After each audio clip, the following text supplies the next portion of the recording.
இன்றைய இன்றைய ஜீவ ஜீவ அப்பம் அப்பம் தேவனுடைய வார்த்தையானது ஜீவனும் வல்லமையும் உள்ளதாயும் இருபுறமும் கருக்குள்ள எந்த பட்டயத்திலும் கருக்கானதாயும் ஆத்மாவையும் ஆவியையும் கணுக்களையும் ஊனையும் பிரிக்கத்தக்கதாக உருவ குத்துகிறதாயும் இருதயத்தின் நினைவுகளையும் யோசனைகளையும் வகையறுக்கிறதாயும் இருக்கிறது.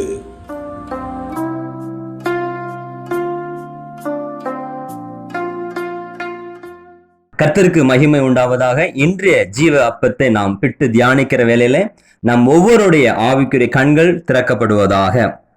நாம் நம்முடைய கிறிஸ்தவ ஜீவியத்திலே ஆசீர்வாதமான வார்த்தைகளை அதிகமாக உற்று பார்த்து கொண்டிருக்கிறோமா, அல்லது ஆசீர்வாதமான வார்த்தைகள் நிறைவேறுவதற்கு காரணமாக இருக்கக்கூடிய நிபந்தனைகளை நாம் அதிகமாக உற்று பார்த்து கொண்டிருக்கிறோமா என்கிற காரியத்தை மையமாக வைத்து இன்றைக்கு உண்டான கர்த்தருடைய வார்த்தையை நாம் தியானிக்கலாம். கர்த்தருடைய ஆவியானவர் நாம் ஒவ்வொரு கூட இடைப்படுவாராக.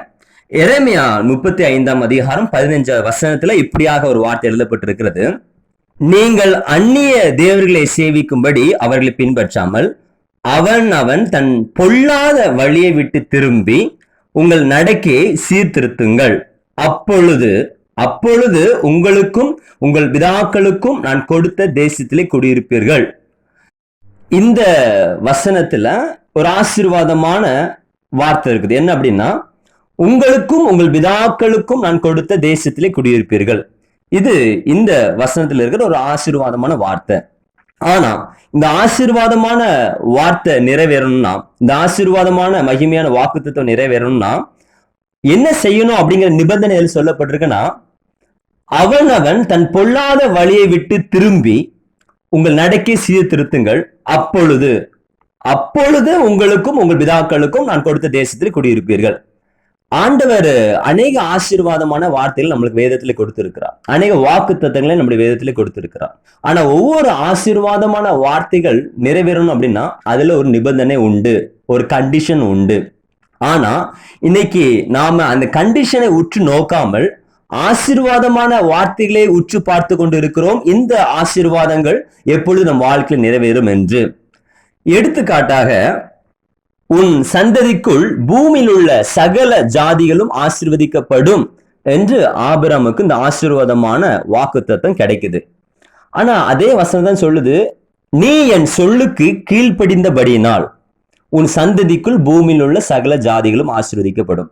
ஆனா நாம இதுல எதை மாத்திரம் எடுத்துக்கிட்டோம் அப்படின்னா, உன் சந்ததிக்குள் பூமியில் உள்ள சகல ஜாதிகளும் ஆசீர்வதிக்கப்படும் என்கிற வசனத்தை மாத்திரம் நம்ம பார்க்கும்போது நம்மளுக்கு சந்தோஷமா இருக்குது. இந்த மாதிரி வசனங்களை தான் நம்ம வீட்டுல நம்ம வாக்குத்தத்த அட்டைகளாக நம்ம செவுத்துல மாட்டி வச்சிருக்கிறோம். ஆனா நீ என் சொல்லுக்கு கீழ்ப்படிந்தபடினால் அப்படிங்கிற அந்த ஒரு வார்த்தையை நம்ம விட்டுட்டோம்.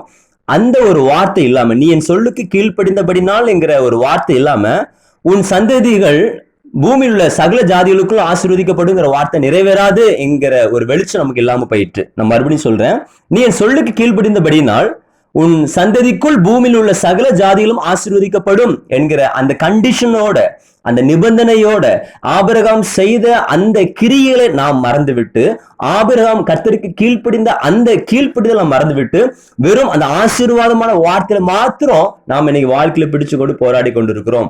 இன்னொரு வசனத்தை கூட நான் உங்களுக்கு சொல்ல விரும்புறேன். உபாகமம் 28 அதிகாரம் 2வது வசனம். நீ உன் தேவனாய கர்த்தரின் சத்தத்துக்கு செவி கொடுக்கும் போது இப்பொழுது சொல்லப்படும் ஆசீர்வாதங்கள் எல்லாம் உன்மேல் வந்து உனக்கு பலிக்கும். எப்போ ஆசீர்வாதம் கிடைக்குது? கர்த்தரின் சத்தத்துக்கு செவி கொடுக்கும் போது. ஆனா இன்னைக்கு நம்முடைய வாழ்க்கையில நாம அநேக நேரங்கள்ல பைபிள்ல இருக்கிற ஆசீர்வாதமான வசனங்களை தான் நம்ம உற்று நோக்கி கொண்டிருக்கிறோமே ஒழிய, நம்ம வீடுகளில் அநேக வாக்கு தத்தங்களை மாட்டி வச்சிருக்கோம், அதை தான் உற்று பார்த்து கொண்டிருக்குமே ஒழிய, அந்த வசனங்கள் எல்லாம் நிறைவேறுவதற்கு அதுக்கு பக்கத்திலே கொடுக்கப்பட்டிருக்கிற அந்த கண்டிஷன், என்ன செய்தா இந்த ஆசீர்வாதம் கிடைக்கும், என்ன செய்தா இந்த வாக்கு தத்தம் நிறைவேறும் அப்படிங்கிற அந்த கண்டிஷன், அந்த நிபந்தனை அந்தந்த வேத வசனத்து பக்கத்திலே ஆண்டவர் கொடுத்திருக்கிறாரு. ஆனா நாம அதை உற்று பார்ப்பது கிடையாது, அதை உற்று நோக்குவது கிடையாது. பிசாசு நம்ம கண்களை அநேக நேரத்துல குருடாக்கிறான்.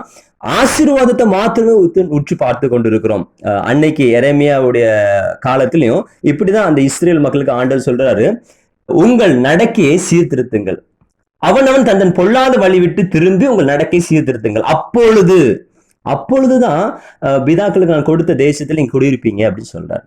இன்னைக்கு நாம அநேக ஆசீர்வாதத்தை இழந்து கொண்டிருக்கிறோம். அதுக்கு என்ன காரணம்னா, ஆசீர்வாதங்கள் நிறைவேறுவதற்கு, கர்த்தருடைய வாக்குத்தத்தங்கள் நிறைவேறுவதற்கு நான் என்ன செய்ய வேண்டும் என்று பக்கத்திலே கொடுக்கப்பட்டிருக்கிற அந்த கண்டிஷனை, அந்த நிபந்தனை நம்ம ஆராயாம, அந்த நிபந்தனைக்கு உட்பட்ட அந்த காரியத்தை நம்ம செய்யாம, அது நான் என்ன செய்தா இதை ஆண்டவர் செய்வார் அப்படிங்கிற அந்த வரியை நம்ம பார்க்காம அதை நம்ம ரிஜெக்ட் பண்ணிட்டு ஆசீர்வாதமான வார்த்தையிலேயே நம்ம பார்த்து கொண்டிருக்கிற அப்படின்னாலே அநேக ஆசீர்வாதங்களை நாம இன்னைக்கும் இழந்துகிட்டு இருக்கிறோம்.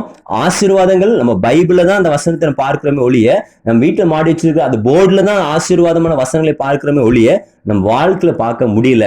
காரணம், அந்த ஆசீர்வாதமான வசனம், வாக்குத்தத்தம் என்னுடைய, உங்களுடைய, நம்முடைய வாழ்க்கை நிறைவேறுவதற்கு நான் என்ன செய்ய வேண்டும் என்பதை நாம் நம்முடைய வீடுகளிலே எழுதி வைப்பது கிடையாது. நாம் நம்முடைய கண்களுக்கு முன்பாக வைத்து அதை உற்றி பார்ப்பது கிடையாது. இன்னைக்கு கர்த்தருடைய ஆவி நம் கண்களை திறப்பதாக. எல்லா வாக்குத்தத்தங்களும் நம்ம சுதந்திரவாளி தான். ஆனா அந்த வாக்குத்தத்தங்கள், ஆசீர்வாதமான வசனங்கள் நம்ம வாழ்க்கை நிறைவேறணும் அப்படின்னா அதுக்கு பக்கத்திலே கொடுக்கப்பட்டிருக்கிற நான் என்ன செய்ய வேண்டும் என்று ஆண்டவர் சொல்லியிருக்கிறார் என்பதை நாம் நம்முடைய கண்களுக்கு முன்பாக வைத்து நாம் உற்று பார்ப்போமானால் நிச்சயமாகவே ஆசீர்வாதங்களை சுதந்திரிக்கக்கூடிய மகிமையான பாத்திரமாக நாம் மாறுவோம். இந்த நாட்டிலும் கர்த்தருடைய ஆவியானவர் ஆசீர்வாதத்தை அல்ல, ஆசீர்வாதத்தை மாத்திரமல்ல, ஆசீர்வாதத்திற்கு பக்கத்தில் நான் என்ன செய்ய வேண்டும் என்று எழுதப்பட்டிருக்கிறதோ அந்த வசனங்களை உற்று பார்க்கும்படியாய் நம் ஒவ்வொருடைய கண்களை திறப்பாராக. God bless you.